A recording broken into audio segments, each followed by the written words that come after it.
Welcome to Biology 160, Introduction to Anatomy and Physiology. Today we're going to be talking about cells and tissues. So at this point we're still on the basics of anatomy and physiology. This is the last chapter before we get into the different organ systems. If we come over here, if you remember from the first chapter that we talked about levels of structural organization. At this point we are now going to be talking about the cellular level. In the last lecture, we talked about atoms, protons, neutrons, electrons, and make up atoms, and then go on to build molecules. Molecules are larger structures of organization made of different atoms. In particular, we talked about organic molecules. Those are our carbohydrates, our lipids, our proteins, and our nucleic acids. These organic molecules then come together to form cells. And remember that the cellular level, this is the smallest level of organization that we still consider a living thing. So molecules, organic molecules, even though they make up cells, they themselves are not living things, nor are atoms. So we're going to start here and talk about cells, and then later in this lecture we'll talk about tissues. And that's going to end our introduction, our overview of some of the components of organization. And then from here on out, we're going to be talking about organs and organ systems. The rest of the chapters and the rest of the time in this class will be looking at different organ systems. But it's very important to understand this basic stuff, to understand the chemical, cellular, and tissue levels in order to understand the organs and the organ systems. Just like when you're learning about anything, if you don't understand the basics, it's going to be very hard to understand what's happening in the organ systems. So we're going to look at these different, the cellular level here today. And the concepts that we learn are going to become important when we're talking about the different organ systems. Now let's come back here to the different parts of the cell. And I recommend for you to use the online resources, the internet, and the links that I've put up to go in and look at some different websites about the different types, the different parts of the cells, their functions, and those sorts of things. We're just going to have a brief overview today, but I do want you to know these parts of the cells. Best way to learn them is to go and do some of those exercises there where you're having to remember the different parts and what they do. Okay, now every cell, our body is made up of a lot of cells. So if you were to count, if it was possible to count all our cells, they would number in the billions and the trillions of cells that make up our body. So you can imagine how many different functions these cells are carrying out in our body. And because of that, because of all the different functions that our body has, not all of our cells are the same. They have the same general characteristics, but within that there's going to be some variation that allows for different types of cells that have different functions. In this part of the lecture, we're just going to look at what we would call a general cell, and then from there we'll look at a little bit about how different cells may vary in this normal or this generalized structure. All cells do share one thing, and that is that they have three regions that are found in all cells, and those are listed here. We have the nucleus, we have what's called the cytoplasm, and then we have the plasma membrane. You can kind of see in this picture how the nucleus is situated inside the cell. The plasma membrane is talking about you might think of it as the skin of the cell. It's the outside membrane of the cell. The cytoplasm is everything that's inside. It's the liquid inside of the cell. So we have the nucleus, the cytoplasm, and the plasma membrane. Let's take a look at each of these a little bit more, in more detail. Here's the nucleus. So remember where it's found in the cell, and this is a blow-up of that nucleus. Notice that the nucleus has a membrane around it as well. So it's an actual compartment found within the cell, separated from the rest of the cell. It has a double membrane, if you can see that here. There's an outside membrane and an inside membrane. And then it has these pores as well that allow substances to move inside and outside the nucleus. We have what's called the nucleolus, and then we have chromatin. Okay, chromatin is the important thing here. Well, it's all important, but it's the most, when you think of nucleus, you think of DNA. So the nucleus is where the DNA is housed inside the cell. The DNA, it's a nucleic acid. Again, this is the information holding molecule of the cell. So theoretically, if we could take a cell from you, it doesn't matter what cell, any cell from your body, and we could remove that DNA from a cell, we could take that DNA and replicate you. So all the information to build you, who you are, all the functions that go on inside the body, all that information is held within the DNA. So you can see how this is a very important part of the cell, and it's a very important part of the it is what is being held inside the nucleus. The nucleolus is a condensed part of the DNA that has a separate function. On the outside here, we also have a rough ER. Notice how the rough ER is continuous with the nuclear membrane. So here the nuclear membrane is coming out, and it connects onto this rough ER. We'll talk a little bit more about the rough ER a little bit later here, but notice there are also these little dots on the rough ER. That's why it's called the rough ER. Those are ribosomes. So here's the nucleus. Every cell in your body, except mature red blood cells, and we'll look at that a little bit later in this semester, but every cell in your body has DNA. And it's that DNA that tells the cell what to do. Okay, the cytoplasm, remember, is everything around the nucleus, between the nucleus and the nuclear membrane. It's the liquid-filled center of the cell. And then we have the plasma membrane. The plasma membrane has a very important structure, a very important function, because the plasma membrane is what separates this cell from the outside environment. So remember that we talked about previously about the idea of homeostasis, and we said that living things have to separate themselves. They have to have some sort of barrier to separate themselves from the outside environment. Without that barrier, there's no way that the cell would be able to maintain homeostasis, because our outside environment is much different than the environment we need inside our cells to be a living thing. This plasma membrane is what provides that barrier. It's what provides the mechanisms to allow homeostasis to be carried out, to occur. So what this means is that if you wanted to kill a cell, probably the easiest way to kill a cell is to puncture that plasma membrane. If you were somehow able to put a hole through the plasma membrane and make a way for everything to flow inside and outside the cell, so you no longer have this barrier, you no longer have this wall around your city or around your cell, that will kill the cell because it's no longer able to maintain homeostasis.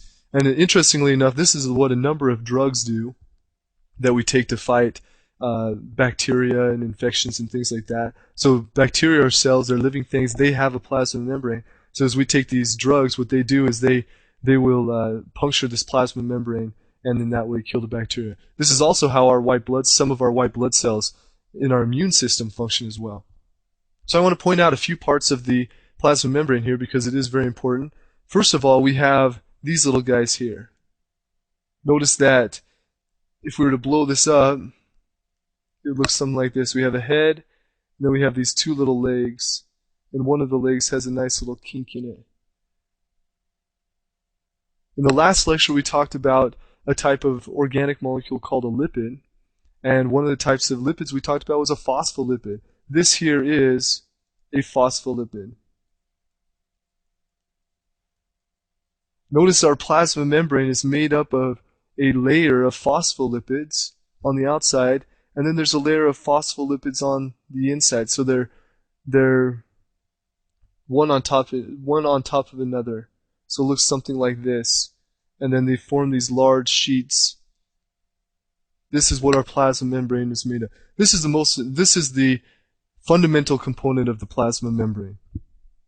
So remember in the last lecture I said that the reason this phospholipid is interesting is because it has a hydrophilic head, meaning that it likes, philic meaning likes, and hydro meaning water, so it likes water. And then it has a hydrophobic tail. Hydro again meaning water, and phobic meaning scared of or dislike. So the phosphate head here likes water, is attracted to water. The hydrophobic tail repels water. And what this does is it gives the plasma membrane some very interesting characteristics, because within this cell, in the cell's environment, notice that This is a watery environment on the outside. And the cytoplasm on the inside is also a watery environment. If you look at the phospholipids and how they are situated, notice that the hydrophilic head is pointing towards the watery extracellular fluid, and this phospholipid head here is pointed towards the watery cytoplasm. And so what you have is you have a hydrophilic outside, hydrophobic layer on the inside, and then another hydrophilic layer on the outside. Is you have this what we call a phospholipid bilayer. So two layers of phospholipids packed on top of each other. So what this means is that when things that want to get inside the cell have to go through this hydrophilic and hydrophobic phospholipid bilayer. And sorry, I was just looking here. I forgot an H. Phospholipid bilayer. This provides a barrier, and a little bit later in this lecture we'll look at cellular transport and things moving inside the outside the cell, and we'll see how this phospholipid bilayer is able to create this barrier, provide this barrier in the cell. Some other things to point out here. Here's cholesterol. So these little 4 carbon chains hooked together, these little yellow molecules here, are cholesterol. Again, in the last lecture we talked about lipids. We said that cholesterol is a type of lipid, and it's located, one of its functions is to be part of the phospholipid bilayer, the plasma membrane around the cell. So every one of our cells in our body has this cholesterol inside that plasma membrane, and that helps to give this plasma membrane structure. These phospholipids, they are lipids, fundamentally. A lipid is an oil or a fat. And so the fluidity of our plasma membrane is very similar to olive oil, if you can imagine. So we like to think of our cells as being somewhat solid structures, rigid structures, but the plasma membrane is essentially the same fluidity as olive oil. So what these cholesterol molecules do here is they provide some rigidity. So they provide some structure for this phospholipid bilayer. Then we also have proteins that are stuck inside. These big purple molecules here are proteins that are stuck in the membrane. And notice how this protein has a hole or a passageway through it. So these proteins have a number of functions.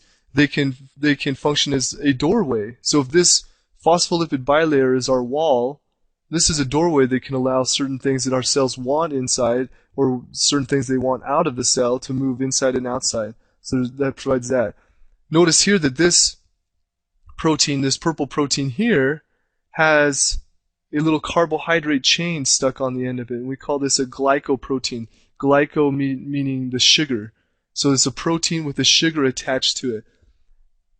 So basically our cells have a sugar coating. And you'll notice here this is a glycolipid. This is another sugar, but it's connected to the lipid, the phospholipid, so they call it a glycolipid. So we have this sugar coating on the outside of our cells. It has a number of functions. It can function as, one of the functions it has is to identify the cell. So just like our body as a whole has a fingerprint, every cell in our body also has a fingerprint, and that is provided by these carbohydrates that are attached to the cells. This will become important when we talk about immunity. The way that our body recognizes which cells are ours and which cells are not is with this fingerprint, this glycoprotein. So if you were to get a transplant or a blood transfusion or something like that, the doctors are going to make sure that your fingerprint matches as closely as possible the fingerprint of that blood or the organ that you're getting. Then the other thing to point out here are these filaments of the cytoskeleton. Inside the cell, just underneath the plasma membrane, so the cytoplasm is inside the cell, we have these protein filaments that give the cell structure. And we call this cytoskeleton. Skeleton, so skeleton, just like we have a skeleton in our body that gives us structure, allows for movement. Our cells, each one of our individual cells also has a cytoskeleton inside the cell that gives that cell a certain structure and allows for movement within the cell and those sorts of things to go on. So this is what the plasma membrane looks like, some of the components of the plasma membrane and their job inside the cell. We're now going to look at a generalized cell here, and we'll see some of these components again. So here's our generalized cell. Notice here is our nucleus that we already talked about. The nucleus houses the DNA. Around that nucleus we have rough ER. So all this blue material with the little red dots on it, the ribosomes, that's rough ER. Here we have what's called the smooth endoplasmic reticulum. So we have rough endoplasmic reticulum, or rough ER, so we often abbreviate it because it's such a long word. And then we have what's called smooth ER. So they are both endoplasmic reticulum, but they have a little bit different job. We have the cytosol, which is the fluid part of the cytoplasm. The mitochondria, notice the little mitochondria, kind of a bean-shaped organelle here. And notice that it has two membranes, an outside membrane and an inner membrane that's very folded. We have what's called the Golgi apparatus. This whole green area here is the Golgi apparatus.